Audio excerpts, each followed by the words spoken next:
Nos acostumbramos a decir indígena, pero ¿qué significa realmente esta palabra? ¿Quién la inventó? ¿Y por qué seguimos usándola sin preguntarnos de dónde viene?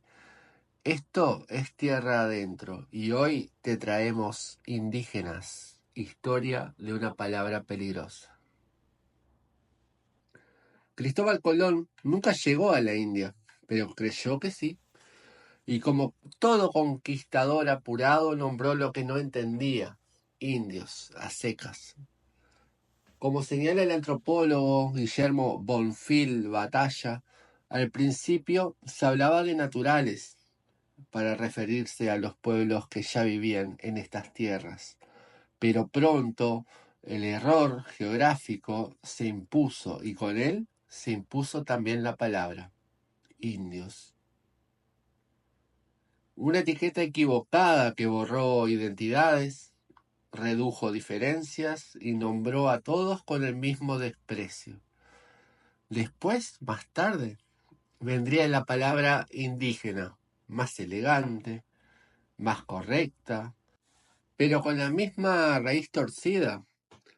Un nombre puesto desde afuera, desde el poder y sin preguntar. Esta denominación colonial sirvió para homogeneizar a pueblos muy distintos bajo un solo nombre. Así, sin reconocerlos como una nueva cultura, fue su forma de conquista. Nombró para desconocer, nombró para mandar. Ni él ni otros que llegaron después se preguntaron los verdaderos nombres de cada pueblo. Ya lo tenían, uno que los diferenciaba, uno que ellos habían impuesto. No escucharon las lenguas, solo buscaron el oro, y donde no había oro, inventaron la culpa, y donde no había cruz, sembraron el fuego. La imposición de indio refleja la jerarquía colonial. El antropólogo Guillermo Bonfil observa que la estructura de dominio colonial impuso un término diferencial para identificar y marcar al colonizado. El orden colonial fue concebido como el vencido o inferior, en un esquema polarizado, dominador y dominado, superior e inferior. Así, todas las poblaciones autóctonas quedaron equiparadas como indios, ocultando sus diferencias, por ejemplo charrúas, guaraníes, intras y tantas otras en el continente. Y de esta manera legitimaron el relato colonial. Lo cuenta Eduardo Galeano en Las Venas Abiertas de América Latina. No vinieron a buscar nosotros, vinieron a buscar lo que valía. Una palabra que quiso decir nativo, pero vino cargada de salvaje y que sonaba a piedra cuando quería decir raíz. Ese error geográfico se volvió doctrina, una política imperial, un catecismo con espada y un mapa con sangre. Y así nació nuestro continente, para ellos, para Europa. Como un malentendido útil, como un mundo ya condenado a ser botín. Reconocer y cuestionar estas etiquetas y otras como descubrimientos o civilización es parte de deshacer el legado discursivo colonial en América. De este atropello nacieron palabras que hoy aún pesan. La palabra indígena, por ejemplo, encierra en su origen una visión jerárquica colonial. Como advierten los estudios, el lenguaje construye imaginarios sociales. Llamar a los primeros habitantes indios o indígenas no es neutro, sino que perpetúa una división creada en la conquista, y lo que fue confusión o un error se volvió categoría legal, racial y religiosa. Al tiempo, cuando indio empezó a sonar demasiado brutal, demasiado cargado de conquista, racismo y subordinación, apareció su versión pulida, indígena. La palabra indígena viene del latín, que significa nacido en el lugar o originario de allí, pero la conquista de América ni siquiera ese sentido original se respetó. Una palabra que parece neutra, incluso parece respetuosa, que suena académica, técnica, de manual de derechos humanos, Pero no por eso está libre de violencia, porque indígena, igual que indio, sigue siendo un nombre puesto desde afuera, es un nombre que nombra, pero no reconoce, que etiqueta, pero no escucha, y que agrupa cientos de pueblos distintos bajo una misma categoría útil, útil para el imperio, para la ley, para el museo, para el censo. Y esa utilidad tiene un precio, la exclusión, porque no se les nombró como personas, no como hombres, mujeres o niños, sino como otro genérico, útil para trabajar, para evangelizar, para mostrar, para estudiar, y luego, si no servían más, para desaparecer. Ser indígena no era una identidad, era una función, y como toda función impuesta venía con fecha de caducidad. No eran ciudadanos, eran súbditos, no eran vecinos, eran parte del paisaje. No eran sujetos de derechos, eran recursos humanos, casi recursos naturales. Una categoría que podía servir y ser descartada o exhibida en museos o zoológicos humanos en Europa como si fueran una rareza. Como advierte Silvia Rivera, socióloga aymara, las palabras también colonizan. Indígena es una de esas palabras, pulida, aceptada, legalizada, pero todavía cargada con el peso de siglos de exclusión. Una palabra que hoy se sigue usando, pero que nació para señalar lo distinto, lo dominado, lo no moderno y hasta lo salvaje. Los estados modernos lo aprendieron muy bien. Te nombran, te etiquetan, te registran y así te gobiernan. El 23 de noviembre de 2017, fuerzas federales argentinas llevaron a cabo un violento desalojo en Villa Mascardi, Río Negro. ¿Contra quién? Contra la comunidad mapuche, que reclamaba la recuperación de tierras ancestrales. Durante el operativo, Rafael Nahuel, un joven mapuche de 22 años, fue asesinado por la espalda por un agente del grupo Albatros de la prefectura naval. El desalojo incluyó la detención de mujeres y niños. Una de ellas, una niña, denunció que por gritar en la lengua mapuche los agentes le hicieron comer tierra para que se calle la boca. Este hecho no solo refleja la violencia física ejercida por el Estado, sino también la deshumanización sistemática hacia los pueblos originarios. Al ser etiquetados genéricamente como indígenas, se invisibilizan sus identidades específicas y se les niega su condición de sujetos de derecho, facilitando así su exclusión y maltrato. Ponerle nombre a lo diverso es el primer paso para hacerlo manejable. Lo nómade se vuelve sedentario, lo espiritual se transforma en superstición, la comunidad en población. Como dice James Scott, el poder necesita ordenar, clasificar, normalizar. Lo salvaje, lo múltiple, lo diverso le da miedo. Y de ese miedo se fundó buena parte del proyecto colonial. Después se convirtió en política de Estado. Ningún pueblo se había llamado a sí mismo indígena hasta que vino el Estado o la Iglesia a decirle que lo era. Y al hacerlo, borraron nombres verdaderos, borraron idiomas enteros, redujeron pueblos con historias a etiquetas administrativas. En Uruguay, la historia se encargó de decirnos que no hay pueblos indígenas. Pero la verdad no es esa, no es que no los hubiera, es que fueron borrados. El 11 de abril de 1831, en lo que se conoce como la matanza de Salsipuedes, el general Fructuoso Rivera ordenó el asesinato masivo de los charrúas. Los hombres fueron emboscados y ejecutados. Las mujeres y niños capturados, repartidos como sirvientes o vendidos como espectáculo.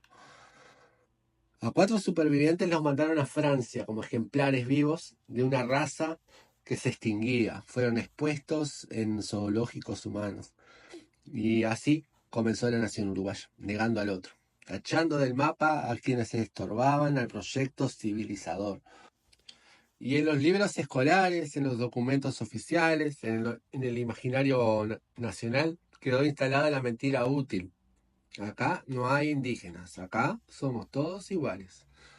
Pero lo igualitario no es inocente cuando borra la diferencia. Y la igualdad que niega el origen también niega la historia. Los mapuches no son indígenas, son che. Los quechua son runa. Los guaraníes son Aba. Los pueblos de la selva no son tribus, son naciones. Cada uno con su forma de nombrarse, con su lengua, su tierra y su manera de entender el mundo. Pero en el papel del Estado todo eso cabe en una sola palabra: indígena. Un nombre general, cómodo, controlable.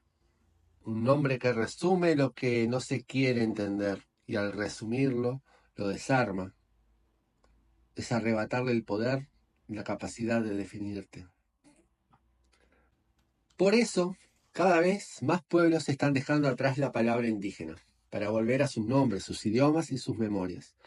En Argentina y Uruguay, el pueblo chaná estuvo 200 años en silencio. Blas Jaime y su hija Evangelina guardaron la lengua en secreto. Hoy enseñan 1000 palabras rescatadas del olvido, y el mundo escucha, por fin, lo que tanto tiempo se quiso callar. En el Chaco, los Wichi, a quienes la historia oficial llamó matacos, recuperaron su verdadero nombre, Wichi, que en su lengua significa gente, porque eso eran y eso son. En la Amazonía peruana, los Aguajún dejaron atrás el nombre impuesto, Aguarruna, una palabra ajena, cargada de desprecio. Volvieron a decirse como siempre se dijeron, uno de nosotros. Los mapuches hablan de Gualmapú, su territorio ancestral, mucho antes de que existieran las fronteras de Chile y Argentina, y no piden permiso para nombrarlo. Y desde Panamá hasta la Patagonia, muchos pueblos prefieren llamarse parte de Abya Yala, la tierra en plena madurez, antes que América, ese nombre extranjero que vino en barcos con espadas y cruces. También en Bolivia, la música ancestral de los Chacobo, los Tacana y los Mozos regresan a sus comunidades tras décadas archivadas en Francia como simple colección exótica. Volver a nombrarse no es una nostalgia, es un acto político, una forma de sanar, porque como dijo la socióloga aymara Silvia Rivera, las palabras también colonizan, y a veces descolonizar empieza por decirse en voz alta. Y no se trata solo de ellos, somos nosotros. En Uruguay nos contaron que acá no quedaron indígenas, que los charrúas fueron exterminados, que no quedó nadie. Pero la ciencia y la memoria dicen otra cosa. Estudios genéticos recientes muestran que cerca del 34% de la población uruguaya por ascendencia materna tiene ascendencia nativa. Casi 1 de cada 3. Aunque hubo un genocidio desde el punto de vista cultural y poblacional, los genes charrúas quedaron en la población, no desaparecieron, puntualizó Julio Daluz, y explicó que el aporte indígena por línea materna se debe a que en el Sal Si Puedes mataron a los hombres, pero a las mujeres las repartieron entre las estancias, decía Mónica Sanz en una entrevista que pude rescatar en el diario El Observador. Este descubrimiento es particularmente significativo en departamentos como Tacuarembó, donde se ha encontrado que hasta el 62% de la población presenta ascendencia indígena materna. Estos datos desafían la narrativa tradicional que negaba la presencia indígena en Uruguay y resalta la importancia de reconocer y valorar la diversidad genética y cultural del país. Y así se cae otra mentira útil, la del país sin indios, la de la patria blanca, igualitaria, civilizada, europeizada. No es que no hubo, es que no quisieron que recordáramos, pero la sangre recuerda y la memoria también. Los genes resisten donde la historia cayó. La memoria, a veces, no está en los libros, está en la sangre.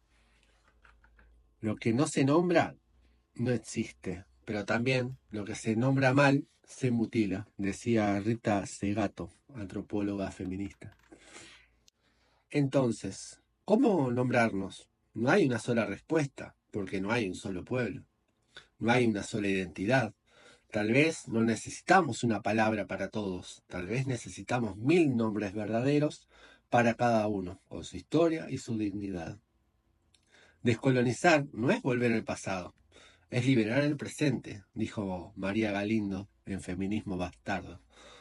No somos indígenas, no somos indios, no somos decorados, somos pueblo con nombre propio, y es hora de volver a pronunciarlos.